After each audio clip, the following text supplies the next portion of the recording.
مساء الخير، هذا جلال بريك من باريس يحييكم ويشد على يديكم كالعادة.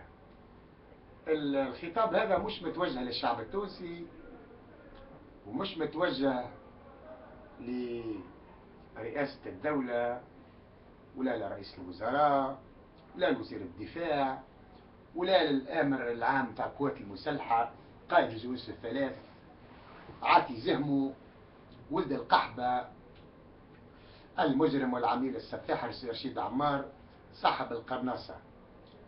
الخطاب هذا متوجه إلى كوادر وزارة الداخلية، إلى ضباط وزارة الداخلية، إلى أبسط عون أمن في البلاد التونسية.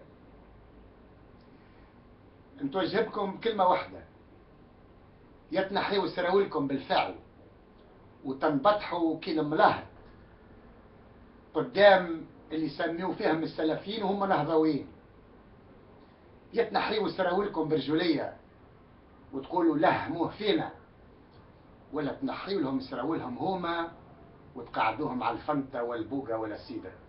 دو بريفيرونس سلتيا، خاطر ليلة قعد مع واحد صديق جاب لي كعبات بيرة من تونس، كعبات سلتيا ادبابز اون بلوس، تمنيتهم حكوك خاطر الحكة يظهر لي اعرض شوية. الضباط نتاع وزارة الداخلية نتاع تونس ومن شفت منهم شكون يبكي قال ما لقيتش شكون يحمينا. يا بابا شكون يحميك؟ علي العريض لن يحميك البتة، يحمي كان في ولاده وجماعة السلفية سماهم السلفيين. انتم كي صححتوا على كونتراتو وعليه طابع نتاع الجمهورية التونسية باش تحميوا الوطن، باش تحميوا المواطن التونسي، وليتم انتم بيدكم حاجتكم بحماية. علاش؟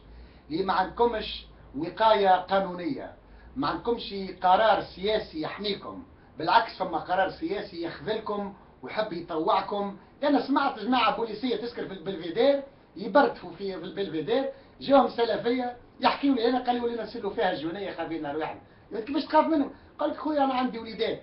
قل لك عندي ولاد لانه الدولة انهارت، الدولة ما عادش تحمي البوليس، وكي ما عادش تحمي البوليس ما عادش تنجم تحمي المواطن. انا الجيش هذا سميته جيش ميبون وسيبقى ميبونا ابد الدهر ما دام فيه عطايا كجماعة الترم وكالكروش ولا كيف في زب ورمى دي جالون وعمرهم ما شاركوا في اي حرب. الحرب الوحيدة اللي شارك فيها الجيش الوطني التونسي هي في تقتيل ولاد شعبنا في 26 جانفي 78 في عام 80. اللي قتلهم الجيش الوطني التونسي اكثر ما قتلهم بورقيبة ولا بن علي، لانه الضابط السامي وقت يعطي امر بقتل مواطن تونسي هو مش حكاية حرام وجهنم، يتسمى ميبون وامه قحبة لانه قتل ولد بلاده. تصور انت تقتل ولد بلادك وانت تحمل البزة نتاع الجيش الوطني. ينعم بوكم كان عندكم وطن. الجيش هذا ما يقوس منه، الجيش ناس عندها برشا فلوس والكوادر نتاعو يعبروا، وفما مشكلة ما بين الجيش وبوليسية خاطر بن علي يفرق ما بيناتكم. كانك بالفعل تحب تكذل جرب بريك يا جيش الوطني تسمي روحك وطني، تقوم بواجبك بمحق اي مسجد، محقود نهائي تدخل فيها الخوانزية الجراب عذومة لانه مدنس، ولا نيكمكم الناس الكل.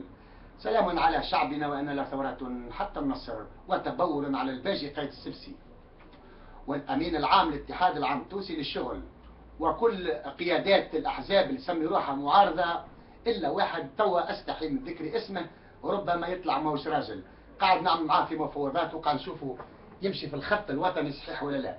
سلام عليكم وأنا لا ثورة حتى النصر. هذا جلال بيك من باريس مرة أخرى يحييكم ويشد على يديكم كالعادة. يعطيكم زب يا اخوان جاي باش يكونكم امكم. الجيش الوطني التونسي اكيد فيه رجال كيما في بالي في وزاره الداخليه وعندي معهم كونتاكت شكون باش يكونكم زب ورمكم يا اخوان جاي. وانت الاولاني عبد العريف.